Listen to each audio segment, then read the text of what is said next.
Hi, I'm Stuart. Welcome to my YouTube channel, or welcome back. Thanks for viewing my video. In this video I give my reading wrap-up for the week of March 30th through April 5th. I completed one book this week. I did review it in a separate video, so I'm not going to say too much about it here. You can view that video if you'd like to see my review. I read parts of two other books, so I'm going to talk a little bit about those two books. It's possible I read a little bit of maybe one or two more books, but I'm not totally positive. I've been reading a lot of stuff recently. And the books I'm mentioning here are the main ones that I read in this past week. I'm going to talk about my reading plans for the upcoming week, and by extension the remainder of April.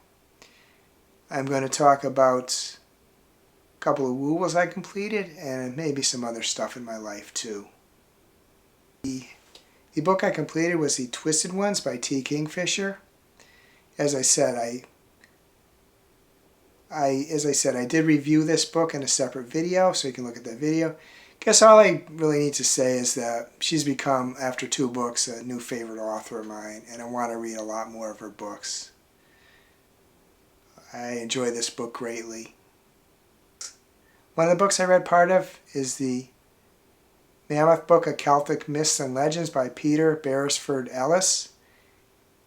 I am about 24% through this book, and I'm enjoying it greatly. What's interesting is that I think there is fact mixed in with the myths and legends. I'm not really willing to do the work to determine where the dividing line is, but it does make it quite interesting for me. A little hard to read because of the Celtic names, but quite interesting book. I did get some books this week. I will do a haul video as a separate video. I am frankly failing miserably on the Read What You Own challenge, crashing and burning, as I did last year. Although I didn't officially take part in it, I was doing it on my own, but I still crashed and burned. But in a video by Julie at Julie Reads Her Bookshelf, I saw her talking about a book called How to Break Up With Your Phone by Catherine Price. I felt that this is a book that maybe would be good for me to read. I do think I spend too much time on my technology, so I thought this might be helpful. I'm not very good getting stuff from self-help books. I read them, but I don't usually take too much from them. But this one I'm going to really make an effort to take to heart these suggestions in this book. The part I'm in, she talks about what led to the point we are, where so many of us are so addicted to our phones and technology. And then in the second half of the book, she's going to talk about a plan to try to kind of break up with your phone. She doesn't suggest you totally do it, but it's going to be to cut back a lot. So, and this one, I think it, I could greatly benefit from this book. The books that I'm going to prioritize in early April and likely for a good part of April are Say You Remember Me by Abby Jimenez. This is the April read for Booked and Busy, moderated by Jaime at Jaime Fock on here. I have not read any Abby Jimenez. She is a quite popular author. I got the ebook from bookshop.org. I'm going to read The Adventures of Huckleberry Finn by Mark Twain. This is the April read for I'm With a Band, moderated by MJ. Reading This Life at M-J on here. Both of those are Fable book clubs. The Adventures of Huckleberry Finn was offered as a free book on Fable, so I just downloaded it. When I can, and I don't already have the book, if a book's offered on Fable, even if I could get it, say Libby or Hoopla, I'm going to get it on Fable because it just makes it easy entering and reading comments. The third book I'm going to prioritize reading in April is Boys Life by Robert McCammon. It is the April read for Fright Club. The YouTube book club, moderated by Cliff at Cliff's Dark Gems and Chris at Chris_reads. This book was available on Hoopla, so I borrowed it on Hoopla. besides those two books, the only two books I'm going to prioritize are the two I mentioned that I'm currently reading, How to Break Up with Your Phone and the Mammoth book, A Celtic Myths and Legends. I have a bunch of other books I've started, but I am going to get back to them, but I got a little bit overwhelmed with all I was reading. And the 3 books I mentioned for the book clubs, I'm sure I'll start at least one today. I'm going to start them all very soon because I'm trying to be better, not leaving them toward the end of the month. And I'm mostly being successful in that, but not totally. Starting with last week's wrap-up, I released 5 videos this week, and wasn't really particularly difficult for me to do because, as I've talked about in previous videos, I am doing shorter videos, doing separate book reviews. So I'm not going to commit to anything like that, but if I can release 3, 4, 5, 6 videos in a week and it's not difficult for me to do, I'm going to do so without forcing myself to do it. Next, I want to talk about a couple Wobbles I'm working on.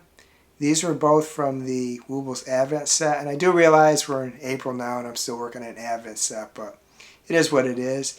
The first was day 7. There's only 12 days, so there's not 25 days, but the first Wobble I completed was day 7 of the set, and it's the tiny cardinal. It has the frills on the top, wings, a tail. The eyes are yarn. They're not the safety eyes, which most of the Wobbles are. Quite challenging for a little one. And the second one I worked on I started and completed, actually completed in one day, was the tiny chestnut. This is day 8 of the Advent set. Came out pretty well. Of course, as I said, it was quite easy. The next one, I'm not sure what it is exactly, but it'll be day 9 of the Advent calendar. I'm not sure what it's going to be, unless it's an accessory. But the next one, I'm still going to continue working on the Advent calendar, I think, till I'm done. Other than that, I watched a fair amount of college basketball. It is the NCAA tournaments for both men's and women's college basketball. My favorite team, the women's team from UConn, is doing quite well. They won a game yesterday by a lopsided margin over UCLA in the semifinal of the Final Four to get in the final game, where they're going to face South Carolina, the defending champs.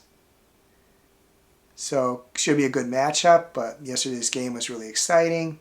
The final will be tomorrow. The men's Final Four, the semifinals are tonight. The finals Monday. Try to watch those too. But exciting time of year for college basketball fans. And my musical listening, I do have the results for the month from Tidal. There are other ways I listen to, but Tidal's a big one for me.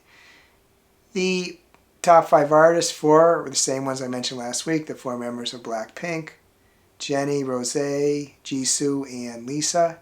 And the other one is Japanese Breakfast, a American alternative band. I've talked about them before because Michelle Zahner, who is the leader of Japanese Breakfast, also wrote Crying H Mart, which I've talked about a fair amount. Interestingly, Blackpink is a K-pop band. Not all the members are Korean, but they are all Asian. And Michelle Zahner is half Korean and half German, actually.